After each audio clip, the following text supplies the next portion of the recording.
திருச்சி மாவட்டம் உறையூர் சட்டமன்ற தொகுதியில் லிங்கநகர் பகுதியில் டாஸ்மாக் மதுபான கடைகள் திறக்கப்படுவதை கண்டித்தும் நகரில் கஞ்சா போதைப் பொருட்கள் விற்பனை அதிகரித்திருப்பதை கண்டித்து பாரதிய ஜனதா கட்சியின் உறையூர் மண்டல் சார்பில் இன்று உறையூர் குரத்தெரு பகுதியில் மாபெரும் கண்டன ஆர்ப்பாட்டம் நடைபெற்றது.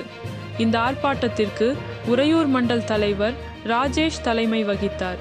திருச்சிராப்பள்ளி மாநகர் மாவட்ட பாரதிய ஜனதா கட்சியின் தலைவர் ராஜசேகரன், மாவட்ட பொதுச் செயலாளர் காளீஸ்வரன் முன்னிலையில் மாவட்ட செயலாளர் நாகேந்திரன், மாவட்ட தரவு மேலாண்மை பிரிவு தலைவர் தர்மராஜ், மண்டல் பொதுச் செயலாளர் ராஜ்குமார் ரவிச்சந்திரன் ஓபிசி அணி மாவட்ட துணைத் தலைவி சுகுமாரி, மாநில சமூக ஊடக பிரிவு செயலாளர் புகழ் மச்சேந்திரன், 10வது வார்டு தலைவர் சதீஷ்குமார் மற்றும் நிர்வாகிகள் தொண்டர்கள் திரளாக கலந்து கொண்டனர். பொருளாதார பிரிவு துணைத் தலைவர் ராமலிங்கம் நன்றியுரை வழங்கினார். திருச்சிராப்பள்ளியில் இருந்து நிருபர் சங்கர் ராமன் அறிக்கை. ஆட்சியில மக்கள் அப்படியே செழிப்பா சந்தோஷமா எல்லா விலைவாசியும் பார்த்து ஆனந்த கூத்தாடுறாங்களம்மா மக்கள். அப்புறம் எதுக்கு இதோட இதையும் பார்ல தண்ணி அடிச்சுட்டு ஆரம்பிக்கிறீங்களா? அதுக்கு அனுமதி கொடுக்குறீங்களா? அவ்வளவு மக்கள் சந்தோஷமா இருக்காங்கிறதுக்கு அந்த பார் அந்த பகுதி மக்கள் எவ்வளவு சந்தோஷமா இருப்பாங்க பாருங்க. எவ்வளவு அந்த சாராய வித்தே பழப்பு நடத்துற திமுக அரசுக்கு நாம இதுக்கு மேல நம்ம என்ன சொல்றதுன்னு நான் ஒன்றும் புரியல. அடுத்த விஷயம் மற்றதை நான் வேற விஷயத்துக்கு வந்துடுறேன். மற்றதெல்லாம் சாராயத்தை பத்தி நம்ம சகோதரர்கள் பேசுவாங்க. ஜூன் 4 பொது தேர்தல் ரிசல்ட்.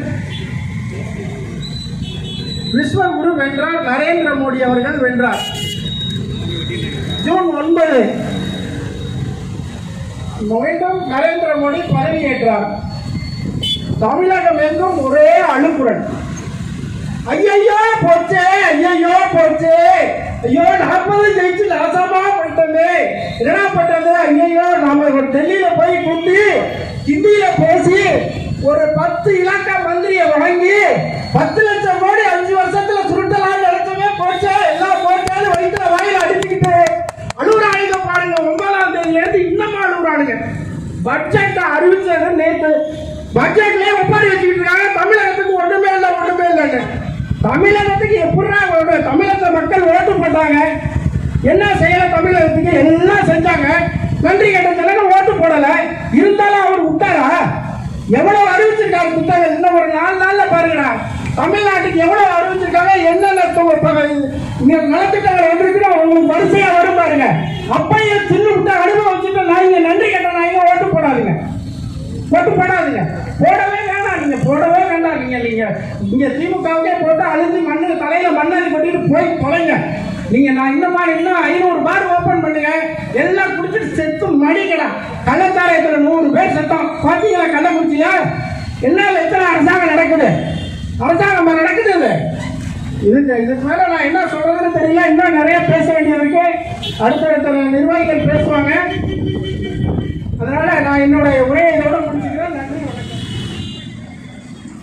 மதுக்கடை சம்பந்தமாகவும் உறையூரில் கஞ்சா பழக்கம் அதிகமாக இருக்கக்கூடிய காரணத்தினாலும் இந்த கண்டன ஆர்ப்பாட்டத்தை முன்னெடுத்து நடத்தி கொண்டிருக்கிறோம். போன பீரியட்ல பார்த்தீங்கன்னா ஏடிஎம்கே சீஃப் மினிஸ்டராக இருக்கும்போது எடப்பாடி பழனிசாமி ஐயா இருக்கும்போது அன்னைக்கு எதிர்கட்சியாக இருந்தால், பிரதான எதிர்கட்சியாக இருந்தால், இன்னைக்கு திராவிட மாடல் சொல்லிட்டு இருக்கக்கூடிய திராவிட மாடல் ஆட்சியில் இருக்கக்கூடிய எதிர்கட்சி தலைவர் ஐயா திரு ஸ்டாலின் அவர்களும் பாராளுமன்ற உறுப்பினர் திருமதி கனிமொழி அவர்களும் நிறைய கொடி பிடிச்சிட்டு என்ன சொன்னாங்க அப்படின்னா, இளம் விதவைகள் தமிழகத்தில் நிறையா வந்துட்டு இருக்காங்க அப்படின்னு சொல்லிட்டு இருந்தாங்க. கிட்டத்தட்ட ஒரு 3 வருடத்துக்கு முன்னாடி. இப்போ அந்த 3 வருடத்துக்கு முன்னாடி வந்தால் நாங்கள் ஆட்சிக்கு வந்த உடனே அவங்களோட தேர்தல் அறிக்கையில் முதல் கொடுத்தது வந்து படிப்படியாக நாங்கள் டாஸ்மார்க்கை குறைச்சிடுவோம், ஒவ்வொரு 25% கடைகளை குறைச்சி முழுமையாக தமிழ்நாட்டில் பூரண மதுவிலக்கை நாங்கள் இம்ப்ளிமெண்ட் பண்ணிவிடுவோம்னு சொல்லிட்டு இப்போ பார்த்தீங்கன்னா நாளுக்கு நாள் டாஸ்மார்க்கை குறைச்சிட்டு மதுபான கேளிக்கை விடுதிகளுக்கான பர்மிஷன் கொடுத்துட்டு வராங்க. கிட்டத்தட்ட பார்த்தீங்கன்னா அது ப்ரைவேட் ஒயின் ஷாப்ன்றவங்க, கவர்மெண்ட் டாஸ்மார்க் கிடையாது, ப்ரைவேட் டாஸ்மார்க், அதாவது ப்ரைவேட் ஒயின் ஷாப். இந்த ப்ரைவேட் ஒயின் ஷாப்பை ஓப்பன் பண்ணிவிட்டு என்ன பண்ணுறாங்க அப்படின்னா, அங்கே ஒரு கேளிக்கை விடுதி மாரி வந்து ஆட்டம் பாட்டம் காலையில் 11 மணிக்கு ஆரம்பித்து இரவு 11 மணி வரைக்கும் இந்த ஒயின் ஷாப் ஆனது நடந்துகிட்டு இருக்குது. ஸோ இதை பார்த்தீங்கன்னா பொதுமக்களுக்காக எந்தவித நலனையுமே இந்த திராவிட அரசு செஞ்சதே கிடையாது. கிட்டத்தட்ட பார்த்தீங்கன்னா திருச்சியில் 1550 கோடி ரூபா பாரத பிரதமர் திரு நரேந்திர மோடி அவர்களோட நல்லாட்சியில் ஸ்மார்ட் திட்டத்தின் கீழே கிட்டத்தட்ட திருச்சி மாநகராட்சி மட்டும் 1550 கோடி ரூபா நிதி ஒதுக்கீடு செய்து அந்த பணிகள் எல்லாம் முடிவடைஞ்சிருச்சு. இந்த பணிகள்லாம் முடிவடைஞ்சதுக்கு அப்புறமேட்டு என்ன பண்ணியிருக்காங்க பார்த்தீங்கன்னா, ஒரே விஷயம் பண்ணது இந்த திராவிட ஆட்சியில் அவங்க இந்த பணிகளுக்கான ஸ்டிக்கர் மட்டும் ஒட்டிக்கிட்டாங்க. இந்த வேலைகள்லாம் நாங்கள் தான் செஞ்சோம் அப்படின்னு சொல்லிட்டு பொதுவாக. ஸோ இந்தமாரி மக்களுக்கு எந்தவித பலனுமே இல்லாத இந்த ஒரு ஆட்சி கடந்த 3 வருடமாக நடந்துட்டு இருக்குது. ஒரே விஷயம், அவங்க கல்லா கட்டுறதுக்கு என்னென்ன வாய்ப்புகள் பார்க்கணுமோ அந்த விஷயத்தை மட்டும் சிறப்பாக எடுத்து வழி நடத்திட்டு இருக்காங்க. ஒன்று, டாஸ்மாக் ஒரு பக்கத்து வளர்ந்துக்கிட்டே இருக்கிறது, இன்னொரு பக்கத்து மணல் கொள்ளை, கனிம வளங்கள் கொள்ளை போகிறது. இந்த விஷயம் மட்டும் தான் நடந்துட்டு இருக்குது. ஸோ இதுமாரி கண்டினியூவாக மக்கள் போட்டுருவாங்க, காசு கொடுத்து ஓட்டு வாங்கிடலாம் அப்படின்னு எதிர்பார்த்துட்டு இருக்காங்க. வருகின்ற சட்டமன்ற தேர்தலில் கட்டாயமாக பொதுமக்கள் இந்த திறனற்ற திமுக அரசுக்கு சரியான பாடம் புகட்டக்கூடிய நேரம் வந்துருச்சு. அதற்கு சிறிய உதாரணம் என்னன்னா, நம்ம கிட்டத்தட்ட பார்த்தீங்கன்னா இந்த 2 வருட காலமாக தமிழகத்தில் சட்டம் ஒழுங்கு சீர்கெட்டு கிடக்கிறது. குடிக்கிறது, கஞ்சா போதையில தான் இருக்கிறது. பொழுதனைக்கும் டெய்லி நியூஸ் பேப்பர் திறந்து பார்த்தா ஒரு கொலைகள் இல்லாம நியூஸ் பேப்பர் வரதே கிடையாது. ஏதோ ஒரு மாவட்டத்திலயோ ஏதோ ஒரு இடத்துலயோ கொலைகள் கட்டாயம் நடந்துட்டு இருக்குது. அந்த கொலைகள் யார் பண்றாங்க, எதுக்காக அந்த கொலைகள் நடக்குதுன்றது யாராலையுமே கண்டுபிடிக்க முடியல. ஒரு சிறிய விஷயத்தை சொல்லணும். இப்ப கூடிய ஒரு இடைப்பட்ட காலத்துல ஒரு மாத காலத்துக்கு முன்னாடி பார்த்தீங்கன்னா சென்னையில நம்மளோட மாநில தலைவர்னு சொன்னாங்க, அதாவது மாயாவதி கட்சியில் இருக்கக்கூடிய ஒரு மாநில தலைவர் திரு ஆம்சாம் அவர்கள் அவரோட வீட்டுக்கு வெளியவே பட்ட பகல்ல வெட்டி கொண்டிருக்காங்க. இது வரைக்கும் அந்த கொலைக்கான காரணம் என்ன, யாரு கொலை செய்தா, எதனால கொலை நடந்ததுன்னு பார்த்தா எல்லாருமே கொலை செய்தவர்கள் எல்லாமே போதையிலையும் கஞ்சாவின் அடிமையாக இருக்கிறவங்க மட்டும்தான் கொலை பண்ணியிருக்காங்க.